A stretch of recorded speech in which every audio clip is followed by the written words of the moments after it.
Sorry, y'all, I was eating earlier. But I really want to start like vlogging my life and where I'm at currently in my life. And I have this thing where like I don't record as much because I have a YouTube page on my other phone that I prefer to post my content on. But that phone I don't ever keep with me. I barely keep it charged. So like God is revealing to me, I'm revealing to myself that I need to do the work to engage with my community and my platforms. And it's nothing to log into that YouTube on this phone. Like, make it make sense, Kawanda. And then in the event that you decide you don't want to log into that YouTube, post it to your backup YouTube channel. Like, you created that YouTube channel for a reason.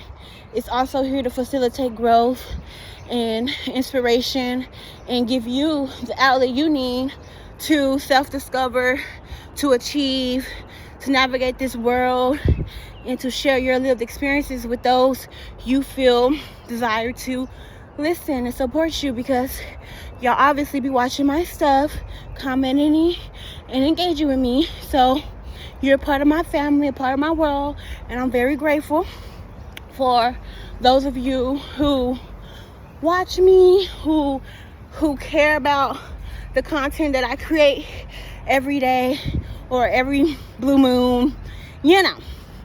So just to give just to give a like update, or like, what is it called? Like a backup? What am I trying to say here? I guess like a refresher, like, I don't know what I'm trying to say. If you know what I'm trying to say, let me know so I can know what the hell I'm trying to say. Okay. But basically, for the last year or so, really I would like to say 2 years, I struggle with substance abuse disorder and undiagnosed mental health. For a few years though, I've known that I had mental health concerns and that I had a problem with my alcohol and marijuana use. Because I couldn't function, I couldn't do normal things, I couldn't care for myself at the highest level degree without smoking or using. And I convinced myself that using these drugs, alcohol, marijuana, supported my ability to support myself, meaning that so from my experience, using drugs made me, let's say, a normal person functions at about 100% on their best day. On a great day, they're at 110. And on a not so good day, they're a good 85, 90%, right? Okay. So, if that's normal, like a person who isn't addicted to substances, probably a person who doesn't even use substances, you know? But people's brains function different. There are people who are functioning addicts or functioning substance user, meaning they can have a few drinks with their friends. They could hit a joint or two and go on about their day, and it's not, and their life isn't heavily impacted or defined by those one-off experiences. But there are those of us who may have been, I won't even say this is always the case, but sometimes you may have had some trauma in your past. You may have had a history of addiction, drug users, meaning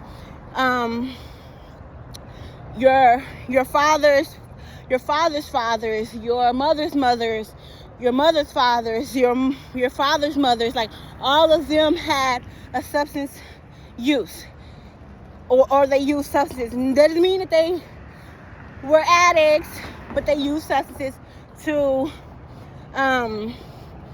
navigate their life, which puts you at a disposition to also use substances to navigate your own life. And like, again, people's brains are different.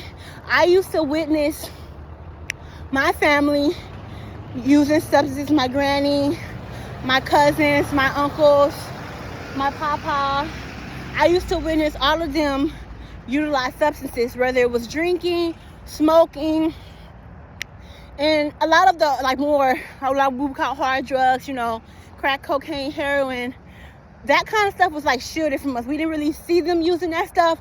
We probably knew they did it, or we had some type of, like, But I respect specifically my great-grandma, not my great-grandma, my granny, because I didn't even really realize that my grandpa had used the substances that he used until I got much older. His love, the way he the way he treated us, I didn't really know.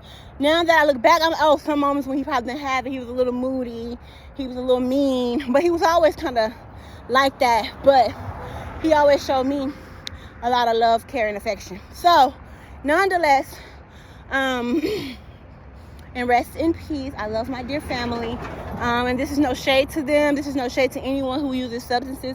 This is me navigating and showcasing the pattern of how these kind of transgenerational things, how they transfer generationally, and people from your past, not from your past, but people from your lineage having these dispositions that allow you to have the same dispositions or similar dispositions. So now, not only did my grannies both smoke and drink on both sides of my family, my mom smokes.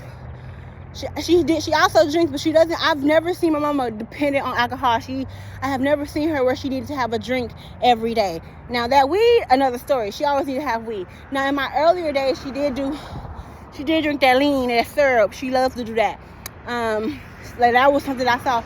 Between that, I saw her dependent on majority of my life. Mom has been dependent on weed, marijuana. She has never not smoked weed. I remember periods of abstinence, but for the most part, my mom has been dependent on weed. My dad has had periods of abstinence as well. I have never seen him dependent on weed or using weed often or any type of smoking thing.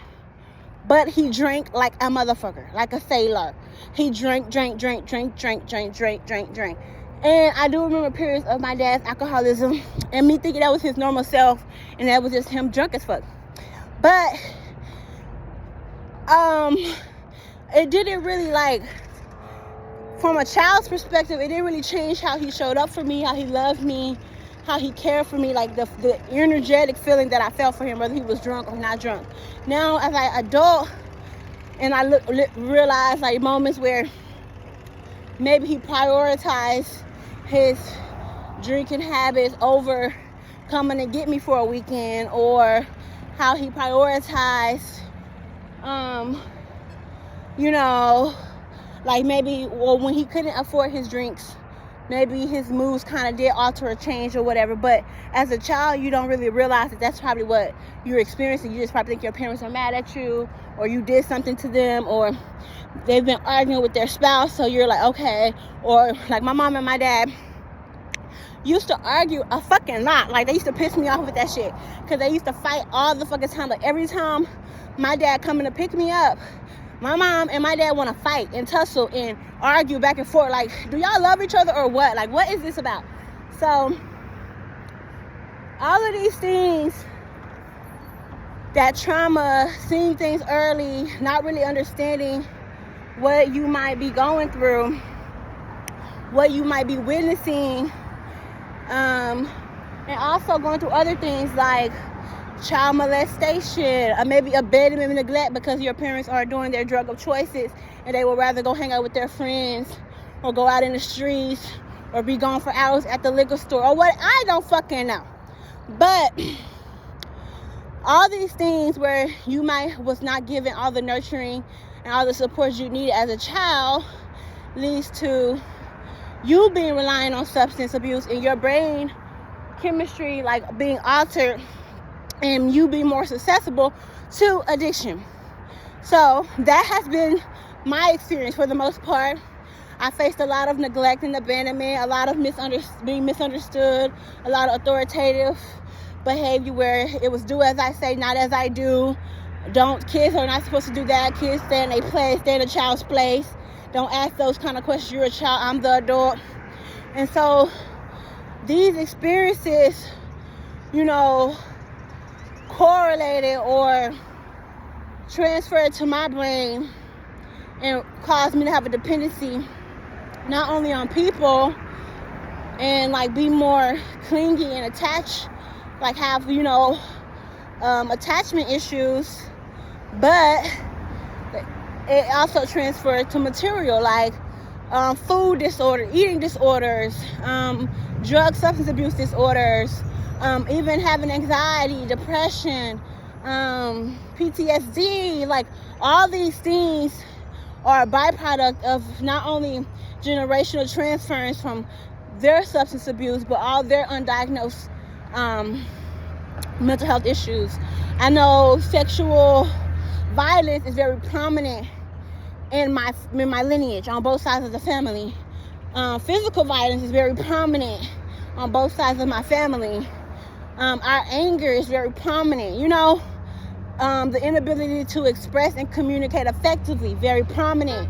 So all these things impact not only like on a psychological level, but on the spiritual level, psycho-spiritual level, and they kind of create your disposition for all these things.